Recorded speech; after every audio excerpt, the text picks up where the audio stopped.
ఆదిలాబాద్ జిల్లా వార్తల విషయానికి వస్తే జిల్లా కేంద్రంలోని కలెక్టర్ కార్యాలయం ఎదుట ఎస్సీ ఎస్టీ బీసీ జేఏసీ ఆధ్వర్యంలో కలెక్టర్ కార్యాలయం ఎదుట ధర్నా చేపట్టడం జరిగింది.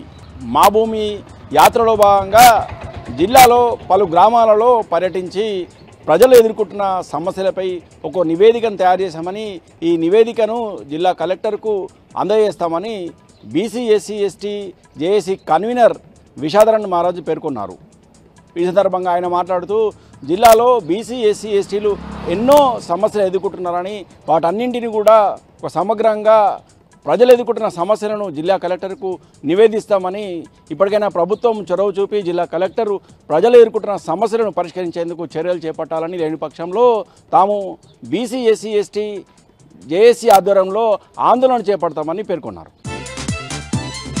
ఇక నిర్మల్ జిల్లా వార్తల విషయానికి వస్తే కడం మండలం నచ్చన్ ఎల్లాపూర్ గ్రామ పంచాయతీ పరిధిలోని గోండుగూడ శివారులో పునరావాస పథకం కింద మైసంపల్లి గ్రామానికి చెందిన వారిని రీలొకేట్ చేసే ప్రయత్నం చేసిన అటవీ శాఖ అధికారులను గోండుగూడ గ్రామస్తులు అడ్డుకున్నారు.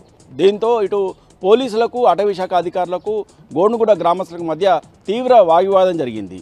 గత 40 ఏళ్లుగా తాము పోడు వ్యవసాయం చేసుకుంటున్నామని, అయితే తమ గ్రామ శివారులో బలవంతంగా మైసంపేటకు సంబంధించిన గ్రామస్తులకు పట్టాలు ఇవ్వడం పట్ల వాళ్ళు అభ్యంతరం వ్యక్తం చేశారు. వెంటనే జిల్లా కలెక్టర్ చొరవ తీసుకొని తమకు న్యాయం చేయాలని గోండుగూడ గ్రామస్తులు డిమాండ్ చేశారు. మరో వార్త విషయానికి వస్తే బాసర పుణ్యక్షేత్రంలో ఆషాఢ మాసం బోనాలు ఘనంగా కొనసాగాయి. బాసర గ్రామంలో పోచమ్మ ఆలయం నుంచి మాంకాళి ఆలయం వరకు బోనాల జాతర జరిగింది.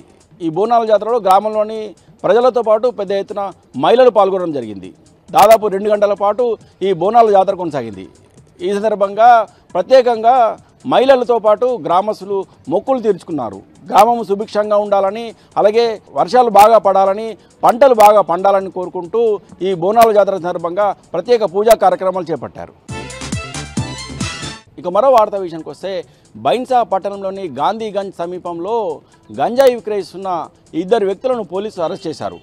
ఏఎస్పీ కార్యాలయంలో ఏర్పాటు చేసిన మీడియా సమావేశంలో ఏఎస్పీ అవినాష్ కుమార్ ఈ కేసుకు సంబంధించిన వివరాలను వెల్లడించారు.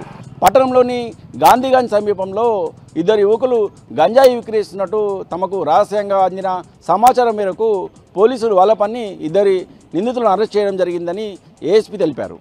పట్టుబడ్డ నిందితులు ఇప్పటికే గంజాయి కేసులో గతంలో అరెస్ట్ కావడం జరిగిందని, వీరి పట్ల కఠిన చర్యలు తీసుకుంటున్నామని, అలాగే గంజాయి విక్రేతల పట్ల అప్రమత్తంగా ఉండాలని ఈ సందర్భంగా యువకులకు సూచించారు.